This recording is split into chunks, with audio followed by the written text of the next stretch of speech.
Hola amigos, recuerda que el cupón te lo estaré dejando en el primer comentario y descripción de este video, y dependiendo del país en el cual te encuentres te va a estar apareciendo en tu moneda. Si te encuentras en Estados Unidos te aparecerá en dólar. En mi caso estoy en México, me aparece en peso mexicano. Para aprovechar el cupón simplemente bajamos, elegimos el plan que quieras contratar, por ejemplo el plan emprendedor, dale clic en contratar ahora. Te recomiendo contratarlo a 3 años porque te ahorras el mayor dinero posible.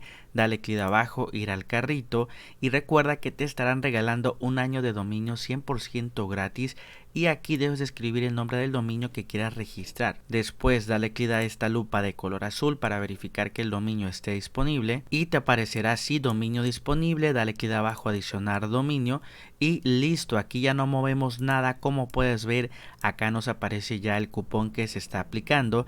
Recuerda que al final, al momento de pagar, ya te estarán haciendo el descuento de este cupón. Ya por último, dale clic abajo, continuar con la identificación. Te manda que te crees una cuenta, ingresas tu correo, una contraseña. Después debes de completar tu registro donde dice soy empresa, déjalo vacío.